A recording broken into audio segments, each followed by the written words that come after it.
Now joining me, former Buffalo Bill from 1986 to 1993, where he accumulated 30 interceptions. Now he's the color analyst on WGRF 96.9 FM, the great Mark Kelso. Mark, Zach Gelb here, Shovio.com. Thank you for joining me, and I appreciate you giving us a few minutes of your time.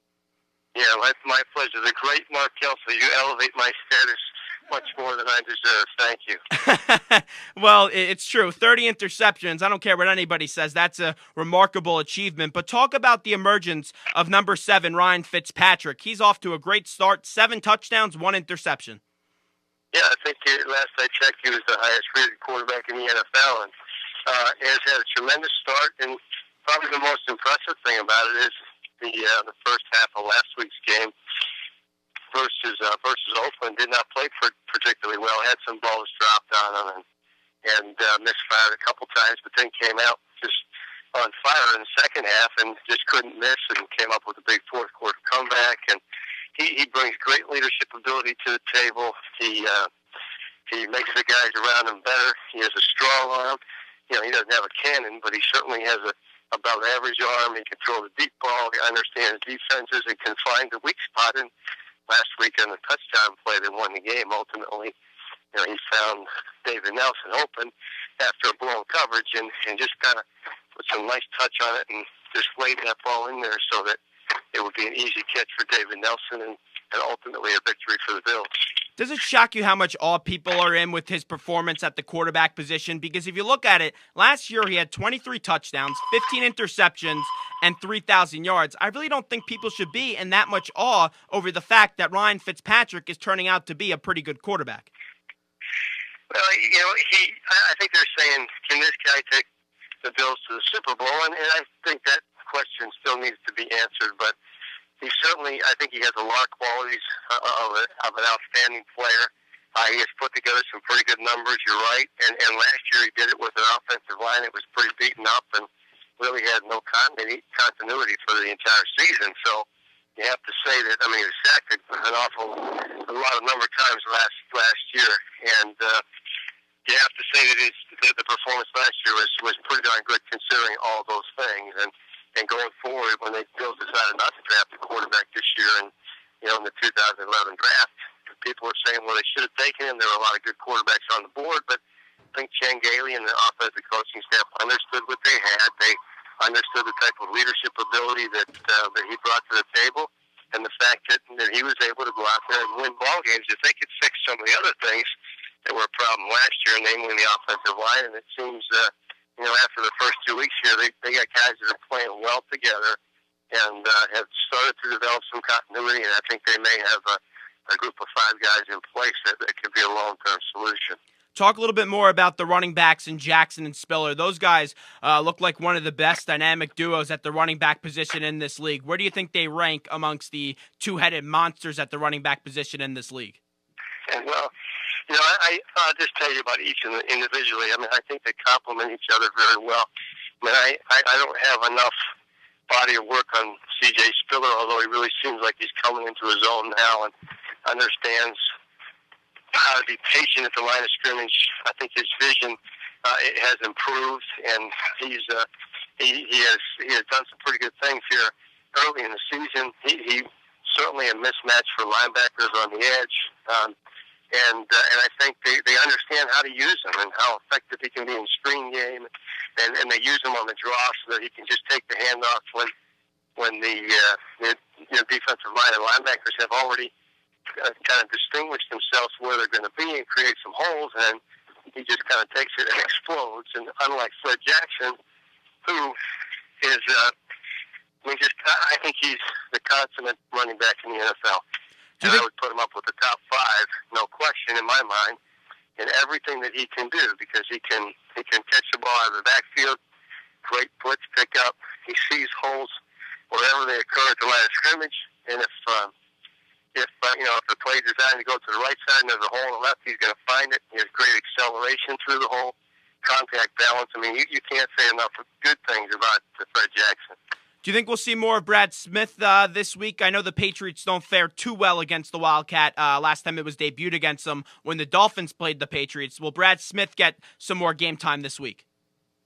It hasn't been a big part of the package thus far, but I would think that they intend to work him in, 10 or 12 plays. I thought that was going to be a strategy going into the season, 10 or 12 plays per game, and that really hasn't happened yet, but they haven't, it didn't have to happen against Kansas City because they were up so much, and in this past game, I think they used it a couple times. He picked up some really important third downs. I think last week they had 34 first downs, and he picked up a few of them on third down from the Wildcat, but I think they were in a catch-up mode quite a bit in this Oakland game, so they needed to go more to the passing game, and I think they needed to spread them out because Oakland tends to run blitz on first down, and that they want to stop the run on first and second down, so the Bills had an important new strategy coming out of halftime. And I would think against the Patriots, I haven't studied the Patriots yet, so I don't exactly know what to expect yet or what I think the Bills are going to do, but again, I would think going into the year, the idea was to use Brad Smith, 10 or 12 touches a game in the Wildcat, and I think that that this may be the week that they begin to employ that. We're talking to Mark Kelso, former Bills safety. And Mark, the Patriots have beat the Bills 15 straight times. Is that something Chan Gailey could use this week as a little motivation? Take me through a player's aspect of it. Are you cognizant as a player in that locker room? Would you know that the Patriots beat you guys 15 straight times if you're a new guy coming in there? Yeah, I think you would. It has become quite a rivalry, and I think they'll have it on the bulletin board. There's no question about that. But I do think they have a lot of veteran leadership now that'll teach those young guys that, look, we just need to play within ourselves, and we need to play each down. And we learned a valuable lesson last week about how to play 60 minutes. And regardless of what happens in the first half, the game is a collection of good plays and bad plays. And in the end, the goal is to have more good plays than bad, and if you do that, then you have a good opportunity to win. And if you don't do that, you're not going to put yourself in a position to win. But I'm sure there's certainly talk of it. I'm sure those young guys are aware of it. But you can't go into the game thinking that the Patriots are a team that can't be beat, and you can't go into the game saying that you're going to win the game if you don't play well. You're going to have to play at the top of your game. The Bills only have 2 sacks so far in this young season. That's only been 2 games. And the way to beat Tom Brady is to get pressure on him. How do you see the Bills generating more pressure on number 12, who's on a great run right now this week?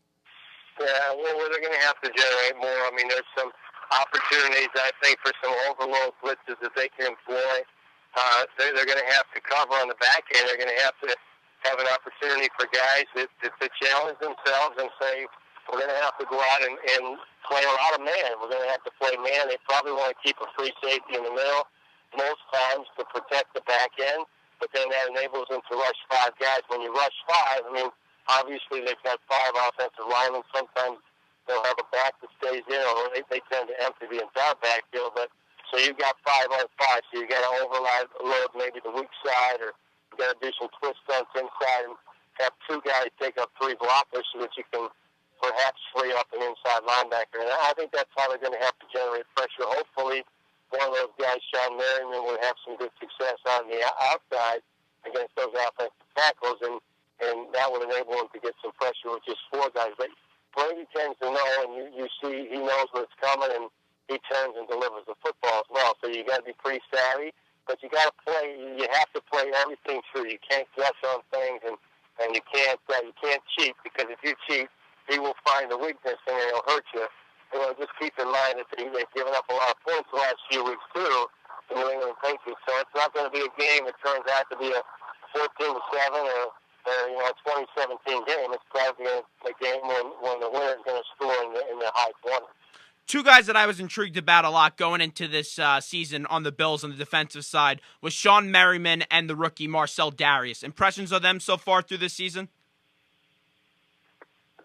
Yeah, Marcel Darius has kind of been everything he advertised when he was the Bills' first pick this year, and I think he gives them an opportunity to complement what the outstanding season that Kyle Williams had last year. And Kyle Williams is a guy that you really need 2 guys to handle from an offensive line perspective, and now you put Darius in there, and he's another guy that if he gets singled up, he should make a difference. He should get penetration. He should get down the line.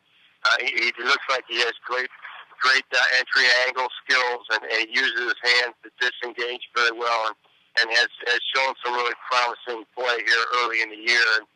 And last week when they started to slant the line a little bit, they had a little bit more success too. But and Sean Merriman on the edge. I mean, he didn't play quite as much last week. I think they have to manage his playing time with the fact that he was out in the preseason a little bit, and give him an opportunity to make sure his legs are fresh. He had a minor injury against Kansas City, but he looks like he's at full speed. Reads the screen extremely well. Can come across all the way across the field to make a play. Has great acceleration to the football, and he will give most offensive tackles in this league, even the good ones, he's going to give them a difficult time. And you know, by and large, on a given Sunday, he's going to be able to beat that guy at least once or twice to the quarterback. Mark Kelso now joins us, WGRF 96.9 FM, Zach Gelb Show on Shovio.com. And Mark, two more questions right before we let you run. There was some faking of injuries in that Giants game on Monday night. The league issued a statement on it today. When you were a player in this league, did anyone ever fake an injury to try to slow down an upbeat offense that was really beating the piss out of you guys?